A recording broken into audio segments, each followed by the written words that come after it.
देश में जो गतिविधियां प्रमुख विपक्षी पार्टी और प्रमुख विपक्षी पार्टी के नेता राहुल गांधी जी की रही हैं, उन पर आपके समक्ष कुछ तथ्य मैं रखना चाहता हूं। पिछले कुछ दिनों में जिस तरीके से श्री राहुल गांधी और कांग्रेस पार्टी ने जहां एक तरफ न्यायतंत्र पर दबाव और धमकी की विचारधारा के साथ कार्य किया है और जिस तरह उन्होंने अपनी व्यक्तिगत कानूनी लड़ाई को एक लोकतंत्र की कानूनी लड़ाई के रूप में प्रेषित करने की कोशिश की है, उससे एक बात तो स्थापित हो चुकी है कि कांग्रेस पार्टी इस देश में लोकतंत्र के साथ खिलवाड़ करने में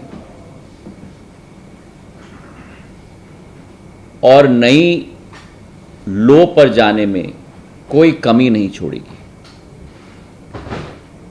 जिस तरीके से they are trying to do everything possible to stay politically relevant और अपने आप को, मैं ये कहूंगा कि एक लोकतंत्र की लड़ाई नहीं लेकिन एक स्वार्थ की लड़ाई लड़ी जा रही है, इसकी हम जितना निंदा करें वो कम होगा। आप सब वाकिफ हैं कि ये पहली बार नहीं है कि कोई व्यक्ति, कोई सांसद के संसदीय सदस्यता को बर्खास्त की गई है। पिछले 10 वर्षों में कई लोग इस सूची में शामिल हैं। जयललिता जी हैं, आजम खां हैं, कांग्रेस के सांसद रशीद मसूद हैं। पर ये क्या कारण है कि इस बार इतना हंगामा किया जा रहा है? इस बार लोकतंत्र के मंदिर को, हमारे संसद को चलने नहीं दिया जा रहा। क्या कारण है कि इस बार काले कपड़े पहनकर लोग अपनी प्रस्तुतिकरण कर रहे हैं, जबकि ये पहले कभी भी ये स्थिति कांग्रेस पार्टी के द्वारा ये प्रस्तुतिकरण नहीं हुई? और इसका कारण है राहुल जी को एक विशेष सत्कार दिया जा रहा है। साधारण तौर पर जो पिछले कई दिनों में हमने दृश्य देखा है, जमानत के लिए जब गए थे तो पूरी कांग्रेस की फौज, जिसमें नेता, मुख्यमंत्री की सूची, उप मुख्यमंत्रियों की सूची, सदन के नेताओं की सूची, कभी जो व्यक्ति जमानत के लिए जाता है वो अपने साथ नेताओं का फौज लेके जाता है। अगर ये अदालत के ऊपर प्रेशर नहीं है तो क्या है? और इसी के साथ साथ जो माहौल पूरे देश में तैनात किया गया, जहां शहर शहर में ट्रेनें रोकी गईं, आम जन की आवागमन में रोड़े अटकाए गए, मैं पूछना चाहता हूं कांग्रेस पार्टी से कि क्या यह गांधीवाद का सिद्धांत है? इस प्रश्न का उत्तर दें। और ये व्यक्ति विशेष के लिए क्यों सब किया जा रहा है? और इसलिए जो पूर्व में भी स्थिति उत्पन्न हुई, 2013 तक पीपल रिप्रेजेंटेशन एक्ट में सेक्शन 8/4 1951 का मानहानि के मामले में किसी व्यक्ति के ऊपर कन्विक्शन अगर किया जाता था तो 3 महीने की मोहलत दी जाती थी कि वो व्यक्ति अपील में जा पाए। लेकिन 2013 का सुप्रीम कोर्ट का जो आदेश रहा lily Thomas versus union of India के केस में कि कोई भी व्यक्ति जिसके विरुद्ध सुप्रीम कोर्ट का एक कन्विक्शन का आदेश हो, तत्काल उस व्यक्ति की संसद की सदस्यता बर्खास्त की जाए।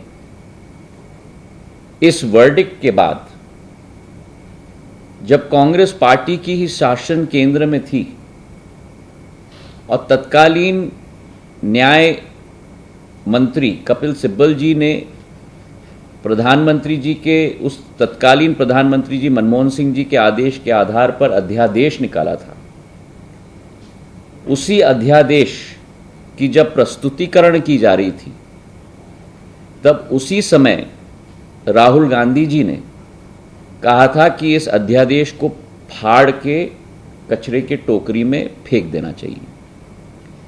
तो फिर आज मैं पूछना चाहता हूं, ये हिपोक्रेसी क्यों है? इसका जवाब कांग्रेस पार्टी को देना होगा। और इसी के साथ जो अत्यंत आश्चर्यजनक वाक्य रहा राहुल गांधी जी के द्वारा कि मैं गांधी हूं और गांधी कभी माफी नहीं मांगते, और इसी के साथ साथ जो कांग्रेस की विचारधारा और कांग्रेस की नीति सदैव रही है कि जहां पार्टी के वरिष्ठ नेता संसद के उपनेता ने संसद में कहा कि गांधी परिवार के लिए न्यायालय में अलग नियम होने चाहिए, ये इस बात का प्रमाण है कि कांग्रेस पार्टी के लिए कुछ लोग फर्स्ट क्लास सिटीजन्स हैं और आप और हम सारे के सारे थर्ड क्लास सिटीजन्स हैं। जो अत्यंत दुखद विषय है कि देश के पार्टी के विपक्ष के पार्टी के नेता एक समुदाय के विरुद्ध ऐसे टिप्पणी करें कि पूर्ण समुदाय चोर है, उस समुदाय को अपमानित करें, हमारे पिछड़े वर्ग को कलंकित करें और उसके बाद ऐसे वक्तव्य दिए जाएं। मैं मानता हूं कि जिस कांग्रेस पार्टी ने पिछड़े वर्ग को कलंकित और अपमानित करने का काम किया है, जिस कांग्रेस पार्टी ने हमारे सैनिकों की वीरता पर प्रमाण मांगा है, जिस कांग्रेस पार्टी ने ये वक्तव्य दिया है कि हमारे सीमावर्ती इलाके पर चीन के द्वारा हमारे सैनिकों की पिटाई हुई है, ऐसी कांग्रेस पार्टी की कोई विचारधारा नहीं बची है। ऐसी कांग्रेस पार्टी की केवल एक विचारधारा बची है और वो विचारधारा है एक देशद्रोही की विचारधारा और देश के विरुद्ध कार्य करने की विचारधारा। So we have seen that how the Congress party is raising this issue, and you have also stated that how they are wearing black clothes and they are protesting, and the parliament is not allowed to function, sir. Now today, being the second last day of the session, how do you see today's session going? Because again and again we see as soon as the Rajya Sabha and Lok Sabha convenes, the protest is done by the opposition parties and Congress, and the House is not allowed to function, sir. देखिए, प्रजातंत्र के मंदिर में अगर विचार विमर्श, मंथन और चर्चा न होने देना, ये कांग्रेस पार्टी की गांधीवाद और लोकतंत्र के सिद्धांत हैं, तो ये आज पूरे देश की जनता के समक्ष स्पष्ट हो चुकी है। और दोबारा मैं कह रहा हूं कि ये लोकतंत्र की लड़ाई नहीं है, ये व्यक्ति विशेष की लड़ाई। और देश इस विचारधारा को अच्छी तरह से पहचान चुका है, जिसके आधार पर देश की जनता ने जवाब भी कांग्रेस पार्टी को एक बार नहीं लेकिन बार बार दे दिया। Sir, Piyush from India TV, मेरा सवाल ये है कि राहुल गांधी अब ये कह रहे हैं कि मैंने एक समुदाय को नहीं गाली दी या उनके खिलाफ कुछ नहीं बोला, देखिए, 3 लोगों के खिलाफ बोला। और मैं कुछ नहीं कहना चाहता। उनका वाक्य स्पष्ट है, जो उन्होंने कहा आपके टीवी चैनल्स पे भी चला है, पूरी देश की जनता ने देखा है। और जो अदालत में उनके वकीलों के द्वारा स्टेटमेंट भी पेश की गई है, अगर आप उस स्टेटमेंट को पढ़ेंगे तो आपको भी आश्चर्य होगा। उस स्टेटमेंट में लिखा गया है कि जो देश के बड़े नेता होते हैं उनके द्वारा कभी कभी भाषणों में जो मन में आए कहा जाता है, पर उनकी स्टैंडिंग होती है, तो स्टैंडिंग के आधार पर कंटेंट को नहीं देखा जाना चाहिए, लेकिन टोन और टेनर को देखा जाना चाहिए। तो आप बताइए मुझे कि इस देश में एक हमारे पिछड़े वर्ग के विरुद्ध अगर कोई वाक्य या कोई उपदेश दिया जाए तो क्या उसे सहन करना चाहिए? और क्या अगर गलती की गई है तो माफ़ी मांगना इतनी बड़ी बात हो गई? माफ़ी मांगने से व्यक्ति छोटा नहीं होता। पर कई लोग और कई दलों की यही विचारधारा है कि वे इस देश के ऊपर हैं, और जनता ने उनको अच्छी तरह से जवाब दे दिया है।